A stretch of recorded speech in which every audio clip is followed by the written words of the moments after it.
इस बीच पश्चिम एशिया को चीन से दूर रखने के लिए अमेरिका ने चीन वाली ही चाल चल दी। चीन अपना इंफ्रास्ट्रक्चर प्रोजेक्ट BRI यानी belt and road initiative Paschim Asia तक फैलाने में लगा है। इसीलिए उधर से अमेरिका ने भी पश्चिम एशिया के देशों को आपस में रेल नेटवर्क से जोड़ने का ऑफर दे दिया। अहम बात यह है कि अपने इस प्लान के लिए अमेरिका भारत की मदद लेना चाहता है, जिसके लिए एक दिन पहले अमेरिका के NSA ने सऊदी अरब में भारत के राष्ट्रीय सुरक्षा सलाहकार अजीत डोभाल से मुलाकात की। बाद में व्हाइट हाउस ने बयान जारी करके कहा कि मीटिंग का मकसद यह था कि कैसे पश्चिम एशिया को भारत और बाकी दुनिया से जोड़ा जाए। इसलिए माना जा रहा है कि मीटिंग में अमेरिका के उस प्लान पर चर्चा हुई जिसके तहत वो पश्चिम एशिया में रेल, रोड और समुद्र के रास्ते कनेक्टिविटी बढ़ाना चाहता है। वो पश्चिम एशिया के देशों को आपस में रेल के जरिए लिंक करना चाहता है। अमेरिका का प्लान पश्चिम एशिया को भारत से जोड़ने का भी है।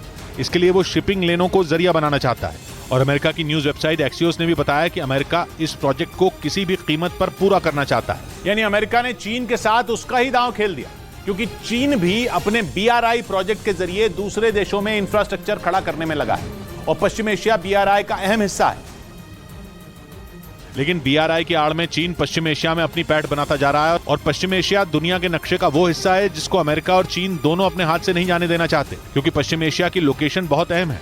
वो एशिया, यूरोप और अफ्रीका जैसे 3 बड़े महाद्वीपों के जंक्शन पर मौजूद है। दूसरी बात यह कि पश्चिम एशिया की जमीन के अंदर तेल कूट कूट कर भरा है। उस पश्चिम एशिया में हमेशा अमेरिका का दबदबा रहा है। सऊदी अरब और इजराइल जैसे बड़े और ताकतवर देश अमेरिका के खेमे में रहे हैं। 2000 के दशक में इराक पर हमला करके अमेरिका ने उसे कमजोर कर दिया। यानी इस इलाके में इकलौता ईरान ही अमेरिका का बड़ा दुश्मन है। लेकिन अब पश्चिम एशिया की पिक्चर बदल रही है और बीते कुछ साल में अमेरिका का दुश्मन चीन पश्चिम एशिया में अपने पैर पसारता जा रहा है। और उसके लिए चीन ने दुनिया के सबसे बड़े इंफ्रास्ट्रक्चर प्रोग्राम अपने बेल्ट एंड रोड इनिशिएटिव को जरिया बनाया, जो कि सड़कों और समुद्री रास्तों का जाल है जो चीन से होते हुए पश्चिम एशिया तक भी जाएगा। इस प्रोजेक्ट के तहत चीन पश्चिम एशिया के देशों में निवेश के नाम पर पानी की तरह पैसा बहा रहा है और बदले में वो देश चीन की हां में हां मिलाने में जुटे हैं। ये बात अमेरिका के लिए खतरे की घंटी है, क्योंकि अगर पश्चिम एशिया चीन के पाले में गया तो अमेरिका कहीं का नहीं रहेगा, क्योंकि रूस से लेकर ईरान और उत्तर कोरिया तक अमेरिका के जितने भी दुश्मन हैं वो सब पहले ही चीन के साथ खड़े हैं।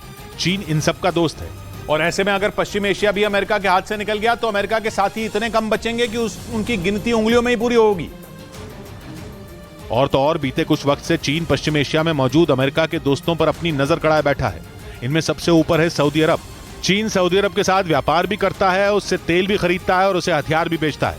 ईरान पहले ही चीन का अच्छा दोस्त है और अभी 2 महीने पहले मार्च में तो वो अमेरिका के दुश्मन ईरान की सऊदी अरब से दोस्ती भी करा चुका है। इसलिए अमेरिका परेशान है और वो भी बिल्कुल चीन के BRI प्रोजेक्ट की तर्ज पर पश्चिम एशिया को रोड, रेल और समंदर के रास्ते जोड़ने की प्लानिंग कर रहा है, ताकि अमेरिका भी पश्चिम एशिया के देशों को दिखा सके कि अगर चीन उन्हें तरक्की के बड़े बड़े सपने दिखा रहा है तो उन्हें विकसित करने का रोड मैप अमेरिका के भी पास है।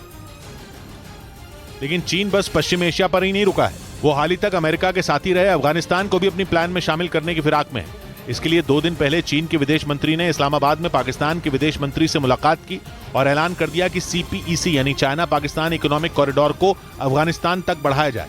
CPEC BRI का ही हिस्सा है, जो चीन के शिनजियांग प्रांत से शुरू होकर पाकिस्तान के बलूचिस्तान के ग्वादर बंदरगाह तक जाता है। 2 साल पहले तक अफगानिस्तान अमेरिका के साथ था, लेकिन वहां तालिबान के कब्जे के बाद चीन उसे अपने पाले में लाने में जुटा है।